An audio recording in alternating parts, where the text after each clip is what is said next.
quand tu regardes le contexte historique, les candidatures, comment les candidats ont informé le public qui vont être candidats, on retrouve quand même une chose très différente par rapport à ce que Ndayishimiye et son parti ont fait.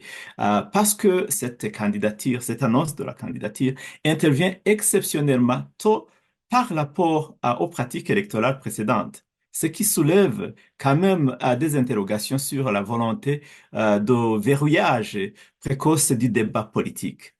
Deuxièmement, cette anticipation peut être interprétée comme un manque de confiance dans le bilan du pouvoir. Après 6 années, presque 6 années de gouvernance de Ndayishimiye, nous trouvons que c'est très honteux, selon nous, Mapurundi Buhire, parce que annoncer cela dans un contexte de dégradation socio-économique, donc pauvreté, inflation galopante, de pénurie de chômage, exode des compétences, tout ce que nous voyons, en tout cas, montre que l'anticipation de cette annonce cache quelque chose. Nous avons des intelligences au sein du parti au pouvoir qui nous disent que il y a eu à forcer, donc il y a eu un forcing pour que les gens soient intimidés, pour que le camp qui ne voulait pas que cette annonce soit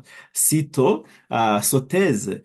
Et il le fait aussi parce que, après tout, il sait qu'il a au moins une année de contrôle, donc il peut manipuler et il peut aussi en tout cas, contrôler ce qui se passe au sein de son parti, aussi faire peur à ceux qui veulent parler par rapport à cela. Donc, c'est une anticipation stratégique pour eux, mais quand même une stratégie qui est honteuse pour toute une nation. Comme vous savez, nous, Mapurundi Buhire, nous sommes un mouvement d'action patriotique. Donc, chaque fois, les actions patriotiques nous sont à cœur. Cet appel au sursaut national n'est pas la première fois, nous le disons dans chaque déclaration parce que pour nous, nous sommes conscients que les Burundais sont les détenteurs, les vrais détenteurs du pouvoir, mais nous voulons qu'ils exigent des élections crédibles et inclusives et transparentes. Nous voulons qu'ils soient conscients que tout ce qui peut venir d'ailleurs viendra après avoir vu que la population est conscientisée et elle en a mal avec la gouvernance actuelle. Donc, le vrai détenteur du pouvoir, qui est la population burundaise, qui a l'âge de participer dans la gestion de la chose publique, doit se lever comme un seul homme pour dire non à cette ambition du CNDD-FDD qui veut les plonger encore une fois dans 7 ans de mauvaise gouvernance, de corruption, de pauvreté extrême. Tous les indicateurs de l'économie et de la vie en général d'un pays indiquent que ce président Ndayishimiye n'a pas vraiment fait, même à un niveau des années où nous étions dans la crise. Donc, les indicateurs de son talent indiquent qu'ils sont meilleurs que maintenant. Donc, un président qui ne peut pas faire mieux que même la crise ne mérite pas encore un énième mandat. Donc, pour nous, nous voulons conscientiser cette population. Nous voulons ce sursaut national pour qu'en fait, on puisse montrer au reste du monde que voilà, nous les Burundais, nous en avons mal.